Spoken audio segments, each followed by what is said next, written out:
Video like जरूर कर लीजिए और ऐसे वीडियो लगातार फ्री में पाने के लिए चैनल को तुरंत सब्सक्राइब कर लीजिए और बेल आइकन को जरूर टैप कर लीजिए ताकि आगे भी सारे वीडियो आपको मिलते रहे। यूट्यूब में फॉलो करते हैं तो प्लीज ये वाला फ्री टेलीग्राम चैनल जरूर ज्वाइन कर लीजिएगा। सारे नोटिफिकेशन सारे अपडेट यहीं पे आते हैं, ध्यान रखिएगा। नमस्कार दोस्तों, स्वागत है आप सभी का ऑनलाइन एग्जाम प्रिपरेशन पर, which is the part of study for civil services. दोस्तों आज की वीडियो में मोस्ट इंपॉर्टेंट टॉपिक की सीरीज में हम कुछ इंपॉर्टेंट टॉपिक देखेंगे और इसका ये नेक्स्ट पार्ट है। इसके पहले हम इसके कई सारे पार्ट कंप्लीट कर चुके हैं। प्लेलिस्ट बना दी गई है 60 डेज क्रैश कोर्स के नाम से, उसको आप जो है रिवीजन कर सकते हैं, उसको आप फॉलो कर सकते हैं। प्लेलिस्ट आपको मिल जाएगी ऑनलाइन एग्जाम प्रिपरेशन के। आप प्लेलिस्ट वाले सेक्शन में जाएंगे तो वहाँ पर आपको प्लेलिस्ट मिल जाएगी। चलिए स्टार्ट करते हैं। आज सबसे पहले जो टॉपिक देखने वाले हैं वो है सीपरी रिपोर्ट। इसके बारे में जानेंगे। ये रिपोर्ट जो है Swedish think tank Stockholm international Peace Research Institute SIPRI की रिपोर्ट है एक प्रकार की, ठीक है। ये इसका फुल फॉर्म है। सीपरी का फुल फॉर्म क्या है? Swedish think tank Stockholm international Peace Research institute. Bharat 2018 और 2022 के बीच 5 साल की अवधि के लिए दुनिया का सबसे बड़ा हथियार आयातक देश बन चुका है, ठीक है। दुनिया का सबसे बड़ा हथियार आयातक देश है।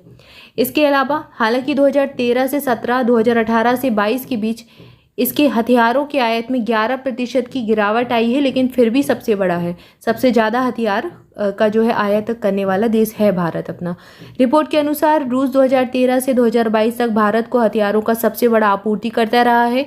यानी कि सबसे ज़्यादा हथियार हमने कहाँ से लिए हैं? रूस से लिए हैं। सबसे बड़ा आपूर्तिकर्ता कौन है? भारत का रूस है। हालांकि कुल आयात में इसकी हिस्सेदारी 64% से गिरकर 45% हो गई है। यानी कि अब भारत और देशों से भी मंगाने लगा है। तो यहाँ पर जो भागीदारी थी, कुल हिस्सेदारी पहले 64% थी, अब गिरकर कितनी हो गई? 45% हो गई, ठीक है। तो यहाँ गिरावट जरूर देखी गई है, लेकिन फिर भी सबसे बड़ा आपूर्तिकर्ता रूस ही है। फ्रांस भारत को हथियारों का दूसरा सबसे बड़ा आपूर्तिकर्ता है। तो सबसे ज़्यादा रूस से मंगाते हैं, फिर फ्रांस से मंगाते हैं। भारत 3 देशों रूस, फ्रांस, इजराइल के लिए सबसे बड़ा हथियार निर्यातक बाजार है, ठीक है। अच्छा, जब हमारे लिए आयात है, हम दूसरे देशों से मंगाते हैं तो वो हम आयात कर रहे हैं, लेकिन जब दूसरे देश हमें दे रहे हैं तो वो तो अपने देश से निर्यात कर रहे हैं ना। तो अगर देखें तो रूस के लिए सबसे बड़ा निर्यातक देश कौन सा है हथियारों का? भारत। फ्रांस के लिए सबसे बड़ा निर्यात हथियार बाजार कौन सा है? भारत। और इजराइल के लिए भी है, ठीक है। और अगर भारत में देखें तो भारत सबसे ज़्यादा मंगाता कहाँ से है? रूस से, फ्रांस से, फिर इजराइल से, ठीक है। इसके अलावा दक्षिण कोरिया के लिए दूसरा सबसे बड़ा निर्यात बाजार भारत है। 2022 में 29 देशों के यूक्रेन को हथियारों की आपूर्ति की। अब यूक्रेन रशिया युद्ध चल रहा है, तो 2022 की अगर बात करें तो 29 देश ऐसे थे जिन्होंने यूक्रेन को हथियारों की आपूर्ति की। अमेरिका यूक्रेन के लिए एक प्रमुख हथियार आपूर्तिकर्ता के रूप में उभरा है। इसके अलावा अंतर्राष्ट्रीय हथियारों के हस्तांतरण की वैश्विक मात्रा में 5.1% की गिरावट आई है। इसके विपरीत यूक्रेन 2022 में हथियारों का प्रमुख आयातक बन चुका है। अब यूक्रेन में युद्ध चल रहा है इतने लंबे समय से, तो फिर हथियारों की तो ज़रूरत पड़ेगी और हथियार मंगाए भी जाएंगे दूसरी जगह से। 2018 से 22 के दौरान दुनिया में 5 सबसे बड़े हथियार आयातक देश कौन से रहे? भारत, सऊदी अरब, कतर, ऑस्ट्रेलिया और फिर चीन। ये एग्जाम में पूछे जाने की संभावना है। तो ये 5 देशों के नाम अच्छे से याद कर लें कि सबसे बड़े हथियार आयातक देश दुनिया के भारत है, भारत के बाद सऊदी अरब है, फिर कतर, फिर ऑस्ट्रेलिया, उसके बाद चीन का नंबर आता है 5वें स्थान पर। 5 सबसे बड़े निर्यातक देश कौन से? जो सबसे ज़्यादा निर्यात करते हैं, देते हैं दूसरे देशों को, वो है अमेरिका, रूस, फ्रांस, चीन और जर्मनी, ठीक है। तो सबसे नंबर 1 पर अमेरिका, फिर रूस, फिर फ्रांस, फिर चौथे नंबर पर चीन है निर्यात के मामले में। आयात के मामले में 5वें नंबर पर चीन है और जर्मनी 5वें नंबर पर है निर्यात के मामले में। ये दोनों पॉइंट बहुत अच्छे से याद रखने हैं और इंडिया के भारत के परिप्रेक्ष्य में जो महत्वपूर्ण तथ्य हैं वो याद रखें।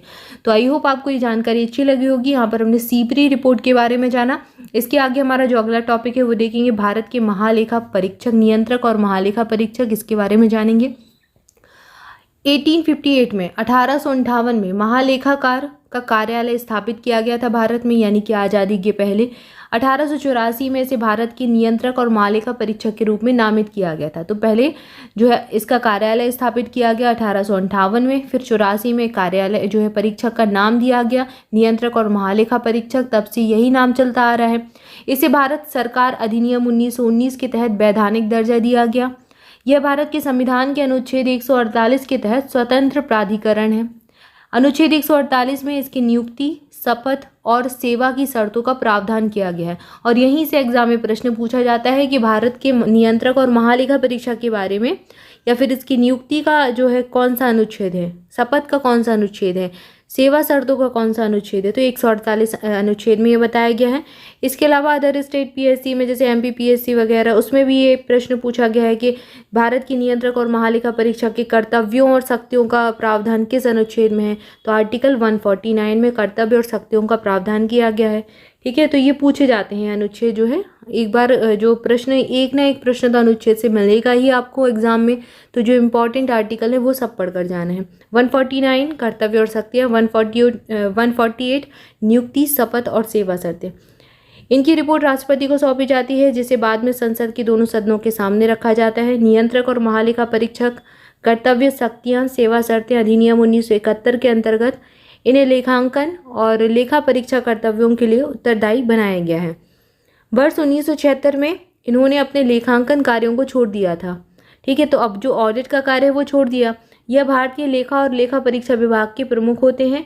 इन्हें सार्वजनिक पर्स का मुख्य संरक्षक माना जाता है।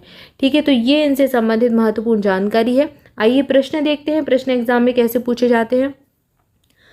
प्रश्न है, भारत में यह सुनिश्चित करने के अलावा कि सार्वजनिक धन का कुशलतापूर्वक और इच्छित उद्देश्य के लिए उपयोग किया जाता है, नियंत्रक महालेखा परीक्षा के कार्यालय का क्या महत्व है।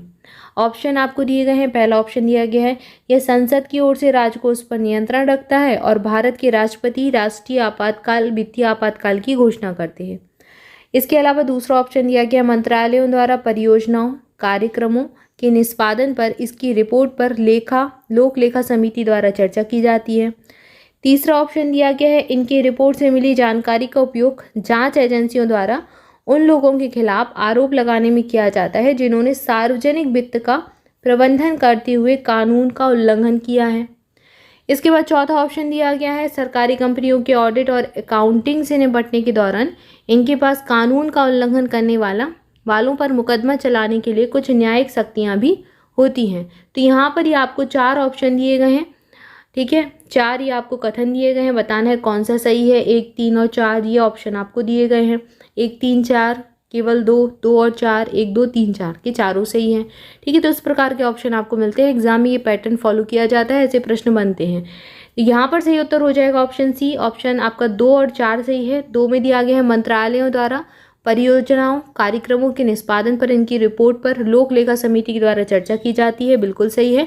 और चौथा दिया गया है कि ऑडिट और अकाउंटिंग से निपटने के दौरान इनके पास कानून का उल्लंघन करने वालों पर मुकदमा चलाने के लिए कुछ न्यायिक शक्तियां भी दी जाती हैं। ठीक है, तो 2 और 4 आपका जो है सही है। पहला और तीसरा आपका गलत हो जाएगा। ऑप्शन सी सही उत्तर हो जाएगा। ठीक है, इसके बाद अगला प्रश्न देखते हैं। अगला प्रश्न दिया गया है, निम्नलिखित में से कौन सा कार्य भारत के नियंत्रक और महालेखा परीक्षक के द्वारा नहीं किया जाता। तो ये नहीं जरूर ध्यान दें। ऑप्शन दिए गए हैं, भारत की संचित निधि से सभी व्ययों की लेखा परीक्षा और रिपोर्ट देना, तो यही तो इसका कार्य होता है। आकस्मिक निधि और सार्वजनिक खातों से सभी व्यय पर लेखा परीक्षा और रिपोर्ट देना, बिल्कुल सही है। सभी व्यापार, निर्माण, लाभ और हानि खातों पर लेखा परीक्षा रिपोर्ट देना, तो ये संसद के सामने रिपोर्ट देता है, तो तीनों ये सही है। चौथा दिया गया है, सार्वजनिक धन प्राप्ति और जारी करने को नियंत्रित करना और यह सुनिश्चित करना कि सार्वजनिक राजस्व राजकोष में दर्ज है, तो ये इसका काम नहीं है। ऑप्शन डी यहाँ पर सही उत्तर हो जाएगा। ठीक है, तो भारत का नियंत्रक और महालेखा परीक्षक ऑडिट करने का काम करता है। ठीक है, ये सारे काम ये करता है, लेखा परीक्षा पर रिपोर्ट देना। अब लेखा परीक्षा का काम बंद हो चुका है, लेकिन लेखा परीक्षा पर रिपोर्ट दी जाती है। ठीक है, लेखा परीक्षा करवाना, ये सारा कुछ काम इसका होता है। इसके बाद अगला जो प्रश्न है देखते हैं, भारत के नियंत्रक और महालेखा परीक्षक की लेखा परीक्षा रिपोर्ट की जांच किसके द्वारा की जाती है, तो लोक लेखा समिति इसकी जांच करती है। ऑप्शन ए सही उत्तर हो जाएगा। इसके बाद अगला जो हमारा टॉपिक दिया गया, आयोग के बारे में जानेंगे। सरकारी आयोग, ये बहुत एग्जाम में पूछा जाता है। 1983 में से स्थापित किया गया था। केंद्र और राज्यों के संबंध से संबंधित ये आयोग है। केंद्र राज्यों के बीच में संबंध स्थापित करने से संबंधित आयोग था। ठीक है, तो इसका विषय क्या है, केंद्र राज्य संबंध से संबंधित था सरकारी आयोग। 1983 की डेट याद रखें स्थापित करने की। इसकी अध्यक्षता की थी RS सरकारिया ने, इसलिए इसका नाम सरकारी आयोग पड़ गया। समिति के अन्य सदस्य थे श्री B शिवरामन और डॉक्टर SR सेन। इसने अपनी रिपोर्ट 1987 में प्रस्तुत की। 247 सिफारिशें इसमें शामिल थी। इसमें अनुच्छेद 263 के तहत स्थायी अंतर राज्य परिषद की स्थापना की सिफारिश भी की गई थी। ठीक है, इसके अलावा पुंछी आयोग के बारे में जानेंगे। पुंछी आयोग क्या है? केंद्र और राज्यों के बीच संबंध के बीच व्यवस्था की समीक्षा के लिए 2007 में स्थापित किया गया। केंद्र राज्य संबंधों पर दूसरा आयोग था, पहला सरकारी या दूसरा पुंछी आयोग। अध्यक्षता मदन मोहन पुंछी ने की, इसलिए पुंछी आयोग नाम रख दिया। 2010 में इन्होंने अपनी रिपोर्ट दी, 310 सिफारिशें की। ठीक है, तो यहाँ पर दोनों ही आयोग केंद्र और राज्यों के संबंध से संबंधित है, दोनों इंपॉर्टेंट है, एग्जाम में पूछे जाते हैं, याद रखें। प्रश्न कैसे बनेगा? निम्नलिखित में से कौन सरकारी या आयोग का सदस्य था? तो अभी हमने देखा कौन था, डॉक्टर SR सेन इसके सदस्य थे। ऑप्शन सी सही उत्तर हो जाएगा। इसके बाद अगला प्रश्न है, सरकारी या समिति की सिफारिशें निम्नलिखित में से किससे संबंधित है? तो संसद की सदस्यता, केंद्र राज्य संबंध, राष्ट्रपति की शक्तियां और कार्य, राजस्व वितरण। अभी हमने देखा केंद्र राज्य संबंध, तो ऑप्शन डी सही उत्तर हो जाएगा। ठीक है, ये प्रश्न एग्जाम में पूछे गए हैं। इसके बाद है अंतर्राज्यीय परिषद, तो इसको जानेंगे अगले वीडियो में। तब तक के लिए आप सभी चैनल के साथ जुड़े रहें। आज के लिए इतना ही, मिलेंगे नेक्स्ट वीडियो में। Thank you for watching this video. More updates के लिए ऑनलाइन एग्जाम प्रिपरेशन का टेलीग्राम ग्रुप ज्वाइन कर सकते हैं। उसके लिए आप डिस्क्रिप्शन में दी गई लिंक पर क्लिक कर सकते हैं, वहां से आप ऑफिशियल चैनल तक पहुंच जाएंगे। इसके अलावा अगर आप स्टडी फॉर सिविल सर्विसेज के कोई भी पेड ग्रुप से जुड़ना चाहते हैं, किसी भी एग्जाम के लिए, BDO के लिए, BEO के लिए, या फिर आप BEO का एग्ज़ाम होने वाला है, BDO का एग्ज़ाम होने वाला है, या फिर आप RO ARO की तैयारी करना चाहते हैं, UPPSC प्री मेंस 2024 की पूरी तैयारी करना चाहते हैं, तो लगातार हमारे पेड ग्रुप चालू हो रहे हैं, आप जुड़ सकते हैं। उनमें जुड़ने के लिए या फिर उनकी जानकारी के लिए डिस्क्रिप्शन में दी गई डिटेल को फॉलो कीजिए। Thank you for watching this video. Thank you so much.